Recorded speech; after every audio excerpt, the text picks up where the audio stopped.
Magandang araw mga kagulay, welcome back sa akin channel. Greggy Farmer nga po pala ulit to.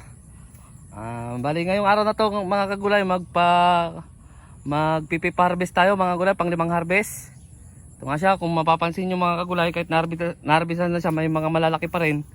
Gawa nga ng iniiwan ko siya mga kagulay kasi sa 26 ngayon mga kagulay, pang 5 harvest. Sa 29 mag-harvest ulit ako mga kagulay. Gawa nga ng, siyempre magbabagong taon, wala nang kukuha ng talong mga kagulay. Yun din ang advice ng ng buyer. Baka hindi na niya mabenta kapag 30 pa sanang harvest nito, pero ito 29 na lang mga kagulay. Ayan, kaya kung mapapansin niyo malalaki pa rin yung mga naiwan, mga langanin. Sinadyang iwan niya mga kagulay para sa 29 ay medyo madami-dami din mga kagulay. Although hindi naman lahat tumarbisan mga kagulay, kung naalala niyo yung sinabi ko nakaraan na nahuli yun ng 15 days o kaya 20 days yung nandun sa kabila mga kagulay. Yung nandun mga kagulay doon sa banda doon, yung mga hindi pa nabalagan mga kagulay. Bali ito rin mga kagulay, i-update ko rin kayo sa pagbabalag sa susunod. Huwag kayong mag-alala yung dito sa taas niya kung paano ako magbalag. Although na, yung mga nakapanood na ng mga dati kong video, alam na nila yon kasi kaya ko nang gagawa ng content no kaya vlog kasi yung mga bagong subscribers natin mga kagulay. Yan siya. Lagi na lang umuulan dito sa amin mga kagulay kaya ganyan. Saka dito na rin masasagot yung laging nagtatanong kung bakit daw ano daw ang silbi ng plastic mulch. Ito ang kasagutan mga kagulay. Dito sa tuloy-tuloy na ulan dito mga kagulay, kung wala tong plastic mulch ay sigurado to patay na to mga kagulay. Yan ang silbi ng plastic mulch natin mga kagulay. Saka doon hindi rin matutubon basta diyan ng ng pangalan nito, damo. Siyempre kapag walang damo diyan mga kagulay, pag nag-abono ka diyan sa may diyan sa talong, kumbaga sa kanya lahat, kumbaga yung nutrients na galing sa abono ay makakain lahat ng ating talong. Yun yung silbi niyan, plastic mulch, yun sa isa din. Maraming yan mga gulay. Gagawa na lang ako siguro ng ibang content na kung isa-isahin ko kung ano yung silbi ng plastic mulch mga kagulay. Kumbaga ditong video na to tungkol dito sa panglibang harvest natin mga kagulay. So yan na siya. Pero papakita ko sa inyo mga gulay yung nandun. Bali, nakakot na nila dito. Doon nga sa kabila ay meron mga ilan lang na doon na mga nakuha. Dito pa lang talagang marami. Simula doon hanggang dito. Sa magtatanong, 5K to mga gulay. Pero siyempre, may meron din naman na hindi nabuhay kaya hindi na rin siya bubuo ng 5K, pero para di na malito yung yung mga manunod, sabihin na lang natin 5K mga kagulay. So pupunta natin yung yung ating harvest na doon. Papakita ko sa inyo. Sana nga umabot na to ng mga 500 plus. Tapos tumaas ang presyo para makabawi na tayo kagad mga kagulay. Para may pambili rin tayo ng mga kailangan dito, lalo ng insecticide at saka fungicide mga kagulay, kasi kailangan nitong fungicide gawa ng ulan dito sa amin. So pupunta natin mga kagulay yung yung ating na-harvest na. Nandun pinaplastic na nila mga kagulay. Yan siya. Yan, nakakot pa yan mga gulay. Ganyan yung style ng pag-ano namin mga gulay. Hindi namin nilalagay sa sako, gawa nga ng magagasgas siya. Dito banda sa amin mga gulay, mga maarte yung mga customer mga gulay. Ayaw nila ng kinakalasbi kagad kapag nakita nila may gasgas. Siyempre kapag sako nga naman ang magaspang yung sako, magagasgas talaga. Madali lang naman magasgas, lalo na kapag hindi pa talaga yung talong mga kagulay. Kaya ganun lang yung ginagawa nilang paghakot. So, pupuntahan natin to mga kagulay, itong nandito. Dito ako kanina na mga kagulay, hindi ko napapakita kung paano ako naligid dire. Tumaob kanina ako dito mga kagulay. Nakagawa na ako ng video talaga kanina mga kagulay, pero inulit ko lang gawa nga ayaw kong makita nyo kung paano ako tumambling. Kaya gumawa ulit ako mga kagulay.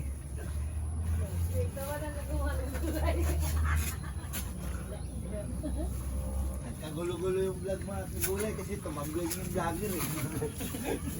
Bale ito siya mga kagulay. Kung mapapansin nyo yung nakaraan, mga kalahati lang siguro nito. Wala pa sa kalahati na ito nung harvest ng nakaraan mga kagulay. Pero kung titignan nyo ngayon, ayan siya.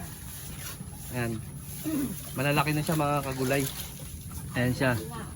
Yan yung lagi kong sinasabi sa inyo, palatandaan na wala pa siyang mga mites o kaya trips.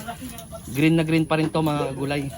Pag nag-iba na to ang kulay ng calyx niya mga kagulay, o mga tangkay kung tawagin, ay ibig sabihin nun meron ng thrips o kaya mites mga kagulay. Ang mites, maraming klase ng mites mga kagulay, alam nyo naman siguro yan. May Hindi ho. Dapat ganito ang pag-arbit mga kagulay. yan mga kagulay, oh. Ayan na siya. Hindi tayo malungkot.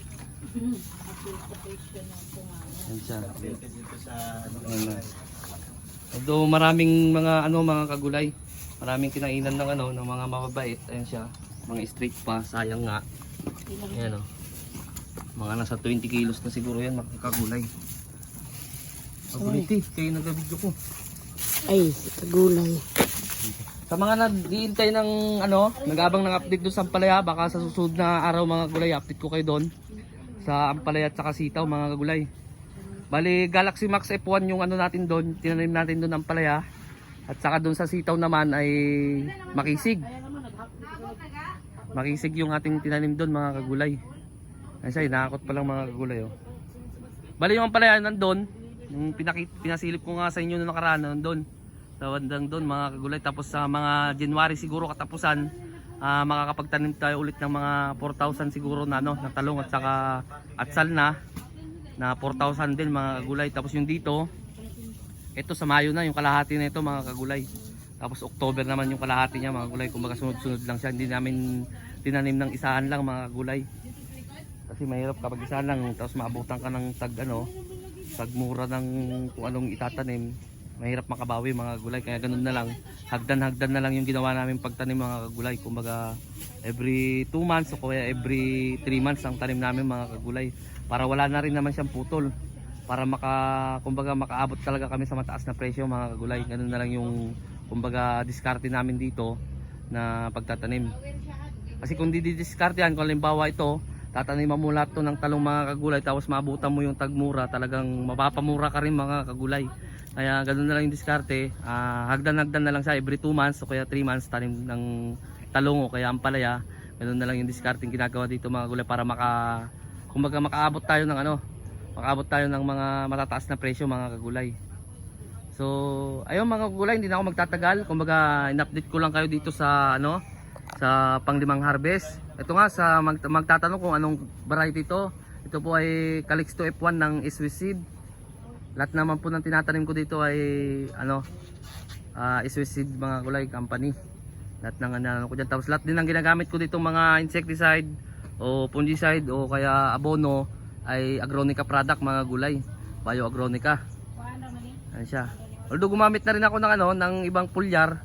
Gawa nga ng hindi kinakaya hindi naman sa hindi kinakaya ng abono mga kulay. Kaso lang kuminsan kasi kapag tagulan dito ay hindi rin naman tayo pwede mag-abono mga gulay. Alam niyo naman yan. Kasi yun nga yung niya, mabubulok lang kasi yung niya. Kumbaga wala ring silbi. Parang rin kasi yan mga gulay kapag kapag may sakit yung tao mga kagulay, papakainin mo ng mga kahit ganong kasarap pang pakain mo sa tao, hindi rin niya kakainin mga gulay kasi may nararamdaman siya. Ganon din dito sa mga halaman natin mga gulay. Kalimbawa dito, nasanay siya sa ulan-ulan, tapos papakainin mo siya, kaya aabono mo siya, wala ring silbi mga kagulay. Ganun din. Kaya nga hindi rin ako makapag-abono. So tumatagal na tong video natin mga kagulay, dito ko na puputulin. Sa bago pa lang sa munting channel ko, huwag niyo kalimutang mag-subscribe. Click niyo na rin po yung notification bell para updated kayo lagi sa gagawin kong video tungkol dito sa pagtatanim ko. Maraming salamat po sa inyo. Merry Christmas po. God bless po sa ating lahat.